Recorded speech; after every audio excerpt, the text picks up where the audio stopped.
De quelques précédentes années, nous sommes réunis ces jours pour célébrer l'anniversaire de l'indépendance de notre pays dans l'humilité et la sobriété, au regard du contexte sécuritaire et humanitaire que nous traversons.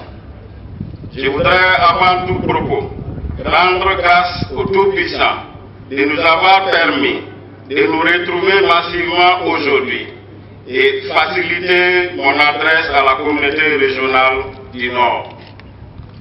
Je trouve à cette forte mobilisation des forces vives de la région du Nord, ainsi que celle de ses amis et partenaires en ces jours si spéciaux, un symbole fort de la détermination de tous à faire face aux défis qui s'imposent à nous en ce moment.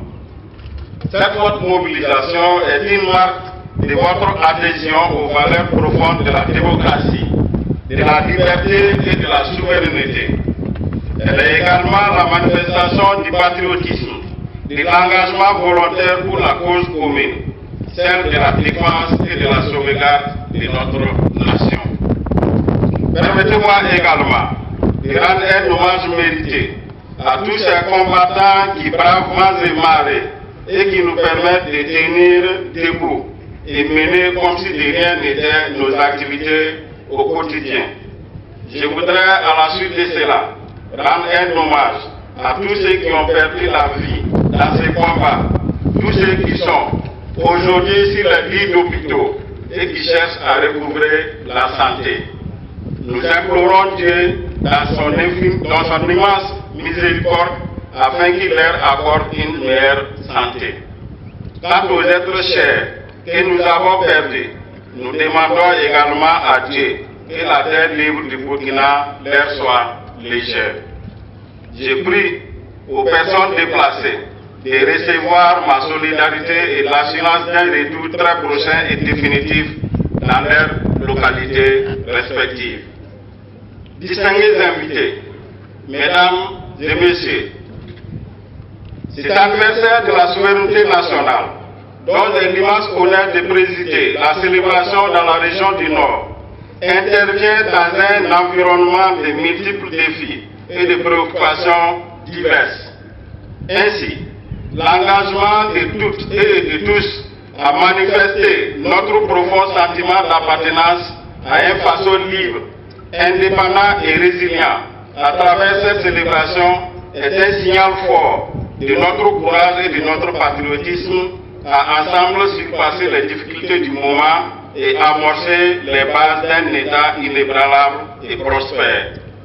Le Burkina Faso est malheureusement confronté depuis plus d'une dizaine d'années au fléau du terrorisme qui a mis à mal la dynamique de son développement, de sa stabilité, de sa cohésion sociale et perturbé jusqu'à son existence en tant qu'État souverain. En effet, le contexte, surtout marqué par la crise sécuritaire, a eu de réels impacts sur la vie socio-économique des populations. Cette crise n'a pas épargné notre région et ses conséquences sont diverses. On a ainsi arrêté plusieurs centaines de milliers de déplacés à travers la région, de nombreuses localités sous blocus terroristes ou carrément déguerpies, des services publics et privés, notamment des établissements secondaires et sanitaires suspendus ou fermés, des infrastructures routières et des communications sabotées, sans compter les nombreuses pertes en vies humaines et les blessés. Mesdames et messieurs, chers invités, face à cette regrettable réalité, Son Excellence, Monsieur le Président du Faso, le capitaine Ibrahim Traoré, a fait de la reconquête du territoire national dans son intégrité une priorité absolue. Ce faisant, il lui a accordé une place de choix dans sa gouvernance en appelant à l'engagement de toute la communauté nationale pour résister à l'invasion des forces obscurantistes et participer à la reconquête du territoire de quelque manière que ce soit. L'engagement et l'expression de la volonté commune des populations à répondre à l'appel du chef de l'État a permis de préserver la nation et de vivre ensemble, construire sur les fondements de l'unité, le courage, la solidarité est un exemple édifiant et a permis d'engager de bons résultats au cours de l'année 2024 qui pourrait être résumé comme suit. 1. 19 établissements secondaires réouverts pour l'année scolaire 2024-2025 sur 89 établissements secondaires initialement fermés. 2. Plus de 250 écoles primaires sont actuellement réouvertes et fonctionnelles sur les 814 écoles primaires initialement fermées. 3. Sur un total de 81 formations sanitaires initialement fermées suite aux actions des terroristes, 20 sont actuellement réouvertes et fonctionnelles. 4. Dans le cadre de l'offensive agro-pastorale et halieutique dans la région, 447,39 hectares ont été mis en valeur sur le périmètre irrigué de Dourou, 107 hectares de bas-fond et 1 hectare de périmètre maraîcher ont été aménagés. 2276,12 hectares ont fait l'objet de labors au compte de l'État et plus de 460 hectares au titre des partenaires. 24 tracteurs et des intrants agricoles ont été également dotés aux producteurs du Nord. 5. Plus de 125 546 personnes déplacées internes, issues de 22 036 ménages dans les 4 provinces de la région, sont retournées dans leur localité d'origine. 6. Suite aux opérations de reconquête de la région par nos braves forces combattantes, 89 villages ont été reconquis et réinstallés. Les différents axes routiers initialement fermés suite aux actions des terroristes et actuellement réouverts à la circulation sont entre autres la route nationale numéro 10, axe Waïgea-Jogoré dans la province d'Iyatenga, la route départementale numéro 92, axe Waïgea-Tangay dans la province d'Iyatenga, la route départementale numéro 149, axe Nongdo-Namisigma dans la province d'Iyatenga, la route nationale numéro 23, Waïgea-Tourgo, 22 km et Waïgea-Titaro en bitumage, la piste rurale Waïgea-Bango, long de 15 km dans la province d'Iyatenga, la route nationale numéro 22, Waïgea-Nongfairé dans la province d'Iyatenga, axe Waïgea-Segenga. La route départementale Waïgea-Namisigma dans la province d'Iyatenga. La route départementale numéro 89, reliant le département de Liba à la RN numéro 2 dans la province d'Izondoma. La route départementale numéro 88, axe Goursi-Goussou dans la province d'Izondoma. La piste rurale Bougnam-Lago à partir de la RN2 dans la province d'Izondoma et la route départementale Goursi-Lankoy. Ces résultats, qui sont loin d'être exhaustifs, illustrent les regains de la paix, de la quiétude et de l'espoir d'un futur radieux. Aussi, des actions en perspective pour l'année 2025 qui s'annoncent permettront sûrement de venir à bout de cette double crise. Il s'agit entre autres 1. de la poursuite des travaux de bitumage de la RN numéro 23, axe Waïgea-Titao et son ouverture à la circulation. De la mise à la disposition d'intrants agricoles au profit des producteurs de la région. De la réalisation et la réhabilitation des périmètres maraîchers, des jardins nutritifs avec des forages équipés du système solaire. De l'aménagement des bas-fonds pour la riziculture. De la construction et de la réhabilitation des infrastructures scolaires, sanitaires et hydrauliques. De la construction des parcs de vaccination et des marchés à bétail, etc. Par ailleurs, les opérations militaires s'intensifieront pour aboutir à la libération totale de la région du Nord et de toute la nation. C'est-à-dire la mobilisation populaire dont ont fait montre les Burkinabés suite à l'appel de son Excellence le capitaine Ibrahim Traoré. Je salue particulièrement les populations des 31 communes des 4 provinces de la région pour cette marque de disponibilité et de grand engagement pour défendre les territoires régionaux et partant tous les pays.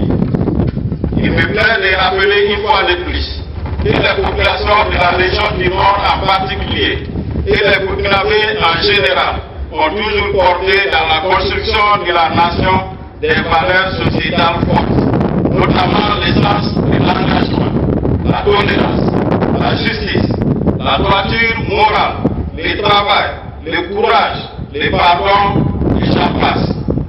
Vous comprendrez donc qu'aujourd'hui, ces peuples, plus que jamais affligés par cette guerre asymétrique et les crises socio-politiques, restent toujours debout, résilients et engagés à jamais. Il a autrefois su rejeter l'exploitation, la domination, la haine et l'oppression, d'où qu'elles viennent, et aujourd'hui encore, il est dans cette même dynamique et s'affirmera.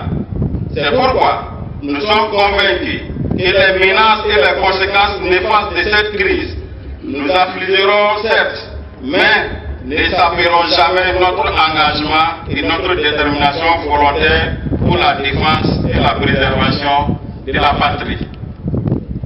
Fils et filles de la région du Nord, mesdames et messieurs, de ce qui précède, je voudrais réitérer ma profonde reconnaissance et mes encouragements à l'ensemble des FDS, des BDP engagés, qui nous fournissent de beaux résultats chaque jour au prix de leur vie. Votre détermination et votre courage inspirent la nation entière dans cette bataille cruciale contre le terrorisme. C'est pourquoi nous avons une confiance inébranlable en vos compétences et votre engagement pour notre sécurité nationale. C'est ensemble que nous sommes plus forts et votre sacrifice, votre dévouement forge un avenir plus sûr pour nous tous. Ainsi, chaque acte héroïque de nos forces armées renforce notre résilience collective contre les menaces terroristes. De ce fait, mettons toute notre énergie au service de la restauration de l'intégrité territoriale de notre pays, de la refondation de l'État et de l'amélioration de la gouvernance. La région du Nord, riche et forte de sa diversité ethnique, elle est en effet l'échantillon de cette noble caractéristique de notre pays, qui compte plus d'une soixantaine de groupes et qui vivent en harmonie. Aussi, doit inviter l'ensemble des forces vives de la région, vaillants combattants et combattantes, pour la souveraineté et tous les acteurs de développement, à faire de cette diversité un atout capital du progrès, en mettant l'accent sur ce qui nous rassemble et en utilisant les différences comme catalyseur d'une intégration communautaire. Une intégration caractérisée par un vivre ensemble en parfaite symbiose, illustrant un environnement favorable à l'émergence de comportements civiques et citoyens responsables, de la culture, de l'intégrité et de la cohésion sociale, moteur de développement durable. C'est seulement à ce prix que nous vaincrons l'ennemi et toutes les forces obscures. Avant de clore mon propos, je voudrais réaffirmer l'engagement du chef de l'État et l'ensemble des membres du gouvernement aux côtés du peuple afin d'en finir avec cette crise sécuritaire qui n'a que trop duré. Pour ce faire, l'appel du chef de l'État à l'ensemble des fils et filles de la région, de la nation, à consentir l'effort pour soutenir la libération du territoire national dans sa globalité reste d'actualité et chacun, en fonction de ses possibilités, devrait contribuer à jouer sa partition. Honorables invités, mesdames et messieurs, je voudrais terminer en félicitant le comité d'organisation, tous ceux qui ont contribué moralement, matériellement et financièrement à faire de cette cérémonie une réussite au bonheur de tous les habitants de la région du Nord et leurs amis. J'ai une pensée particulière à nos autorités coutumières et religieuses, à toutes les associations et les structures de la société civile qui ont fait la paix et la cohésion sociale leur cheval de bataille. Je tiens enfin à réaffirmer mon engagement et mon dévouement aux côtés de tous les acteurs, afin qu'ensemble nous relevions les défis de la paix, de la sécurité et du développement durable de notre région. J'en appelle encore une fois de plus à l'union sacrée des fils et des filles de la région du Nord pour les multiples défis du développement. Bonne fête de l'indépendance à toutes et à tous.